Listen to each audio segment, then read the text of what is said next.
आई आई मला त्यांनी मारले मी जगू शकते मला तुला मारूनच टाकून ठेवणार असाच म्हणायचा तो मला.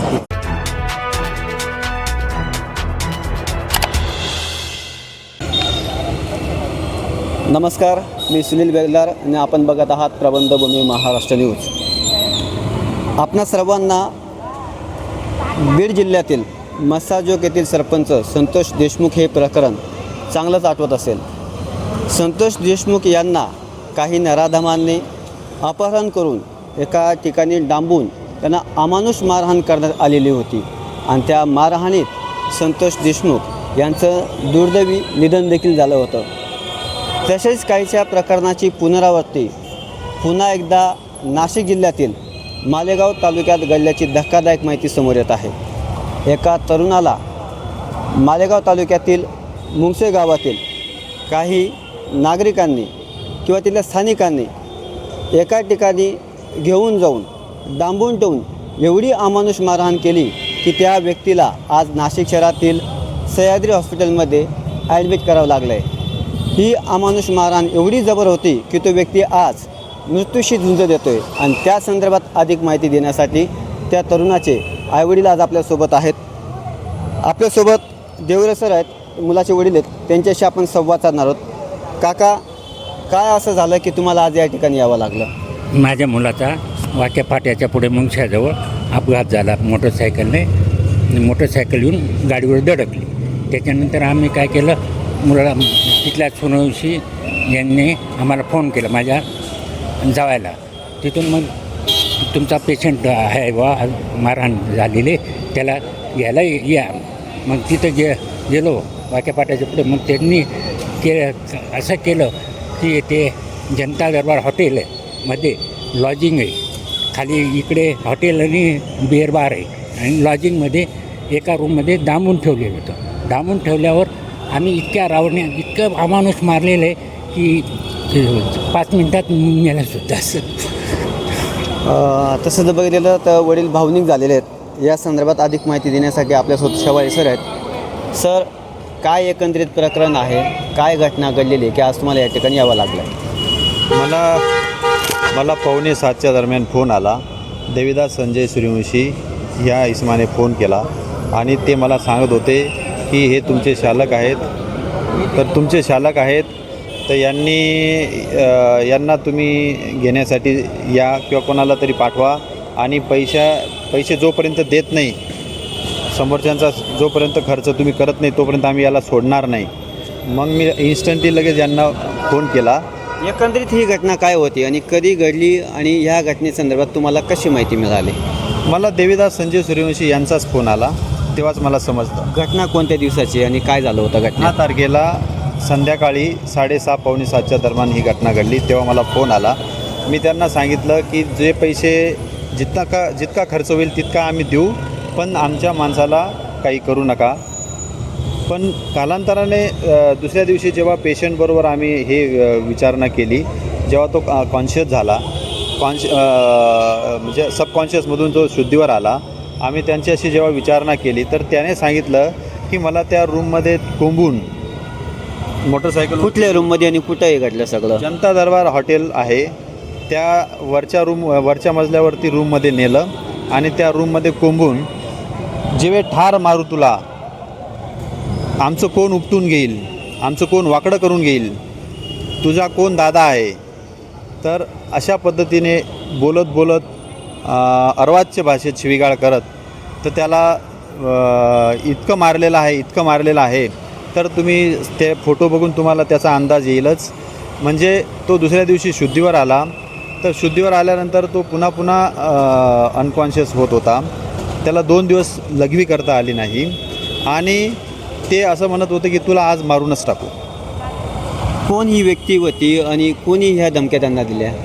त्याच्याशी बोलल्यानंतर त्यांनी सांगितलं की ते जनता दरबारमध्ये जे माणसं होते त्याच्यात देवीदास संजय सूर्यवंशी, त्यांचे बंधू सागर संजय सूर्यवंशी, त्याचप्रमाणे भैया सूर्यवंशी ज्यांचं नाव विशाल बापू सूर्यवंशी आहे, अनिकेत सतीश सागर, आम्ही तिथं जेव्हा चौकशी केली तर हे ते होते ज्यांनी हा प्रकार केलेला आहे. तुम्ही त्या ठिकाणी जेव्हा गेलात तर त्या ठिकाणची काय परिस्थिती होती? मी तिथं गेलोच नाही. मी त्या दिवशी नाशिकला होतो. मी डायरेक्ट हॉस्पिटलला 10:30ला गेलो. तोपर्यंत यांना फोन केला. मग यांनी त्यांना तिथून विनवण्या करून इतकं मारहाण केल्यानंतर सुद्धा ते सोडत नव्हते. हातपाय पडले त्यांचे, एक ते तरी दीड तास सोडलं त्यांनी. यांनी त्यांना त्यांचे पाया पडले आणि त्यानंतर मग सोडलं त्यांनी. तोपर्यंत सोडत नव्हते. इतकं मारल्यानंतर पण सोडत नव्हते. त्याला रॉडने मारलं आणि अंगठ्या काढल्या, मोबाईल हिसकावून घेतला, सोन्याची चेन काढली, 2 अंगठ्या काढल्या. अंगठ्या निघत नव्हत्या तर ओपनरने बोटातून काढताना बोटं मोडून टाकलेले आहेत. 2 बोटं फ्रॅक्चर झालेले आहेत. बरगड्या फ्रॅक्चर झालेल्या आहेत टोटल. त्याचप्रमाणे त्याला रॉडने डोक्यात मार लागल्यानंतर तो अनकॉन्शियस झाला आणि जेव्हा अनकॉन्शियस झाला त्याच्यानंतर मग त्यांनी आम्हाला कॉल केला. आणि तुमच्याकडून काही मागणी केलेली का? म्हणजे त्यांनी तुमच्याकडून काही मागणी केली का? हो, पैशांची मागणी की समोर ॲक्सिडेंट झाला त्या माणसाचा जो खर्च आहे जोपर्यंत तुम्ही देत नाही, इथं येत नाही, तोपर्यंत आम्ही त्याला सोडत नाही. पण ज्यांच्यासोबत ॲक्सिडेंट झाला त्यांचं काही म्हणणं आहे का या प्रकरणात? त्याबद्दल त्यांचं काहीच म्हणणं नाही. त्यांचा जो खर्च आहे तो आम्ही करतो आहे. त्यांना फक्त त्यांच्या पेशंटच्या खर्चाचा विषय होता.